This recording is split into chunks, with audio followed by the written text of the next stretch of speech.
ജീവകാരുണ്യ പ്രവർത്തന മേഖലയിൽ സജീവ സാന്നിധ്യമായ സ്ഥാനാർത്ഥി പ്രേമൻ കാണാട്ടിന് സ്വീകരണം നൽകി. മണലൂർ ഗ്രാമപഞ്ചായത്തിലെ 2ാം വാർഡിലേക്ക് UDF സ്ഥാനാർത്ഥിയായാണ് പ്രേമൻ കാണാട്ട് മത്സരിക്കുന്നത്.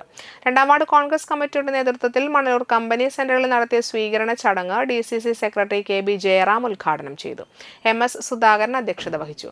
വിശ്വനാഥൻ ബാഗയിൽ, ഉണ്ണികൃഷ്ണൻ, ഇന്ദിര ഉത്തമൻ, ആന്റണി എലുവത്തിങ്കൽ, ശോഭന കാണാട്ട് എന്നിവർ സംസാരിച്ചു. നമ്മൾക്കറിയാം, ഇടതുപക്ഷ ജനാധിപത്യ മുന്നണി കഴിഞ്ഞ 10 വർഷക്കാലമായി ഈ കേരളത്തിൽ ഭരണം കൈയാളുകയാണ്.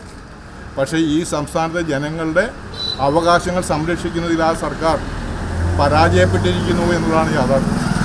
ആ പരാജയം യഥാർത്ഥത്തിൽ ജനങ്ങളെ ബാധിച്ചു കഴിഞ്ഞിരിക്കുന്നു. ജീവിതഭാരം ദുസ്സഹമായി കഴിഞ്ഞ ഒരു സാഹചര്യം. എല്ലാ മേഖലയും നികുതി ചുമത്തിക്കൊണ്ട് ആ നികുതി ഭാരം മുഴുവൻ ഈ സംസ്ഥാനത്തെ പാവപ്പെട്ട ജനങ്ങളുടെ മേൽ അടിച്ചേൽപ്പിക്കുന്ന ഒരു സാഹചര്യം ഈ സംസ്ഥാനത്ത് ഉണ്ടായിട്ടുണ്ട് എന്നുള്ളതാണ് യാഥാർത്ഥ്യം.